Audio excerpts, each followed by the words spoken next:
कटक रे डिजिटल राखी पूर्व 3D mask निर्माण करी चर्चा रे थिले कटक रो ईश्वर साहू हेले वर्तमान से निर्माण करिसेंती डिजिटल राखी जोंथरे भाई भौणीकर फोटो लागि परिबो। एहा सह ऑनलाइन माध्यम रे जेउ भाई माने बाहरे रहउचंती सेमानंक पाखकु मध्य एही राखी पठा जाई परिबो। तेबे कोरोना महामारी समय रे एही डिजिटल राखी बेस आदृत हेउछि। कोरोना को दृष्टि रे रखी एही राखी किट करा जायछि जोंथरे कि गोटिए डिजिटल राखी सह पूजा पाई सामग्री आ विशेष करी कोविड प्रतिषेधक भाबरे व्यवहार करा जोथबा मास्क और सैनिटाइजर रहुछि।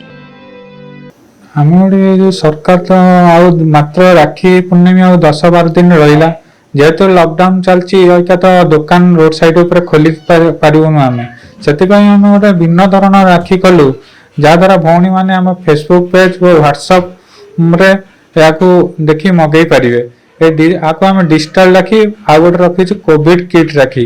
डिजिटल राखी हला तांको भाई रो फोटो जे राखी रे लागी कि से तांको भाई की बांधी परिवे आ डिजिटल किट राखी ता देरा हम कॉम्बो पैक रखिछु जे ता देरा गोटे मास्क रखिछु गोटे सीक्रेट की चेन रखिछु तापर गोटे सैनिटाइजर रखिछु तापर राखी रो गोटे फोटो रहउची आ गोटे विशेष कार्ड रखिछु।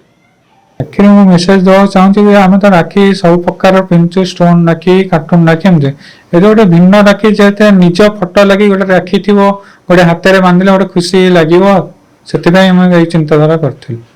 कटक रु जगन्नाथ महांती, कोणार्क न्यूज।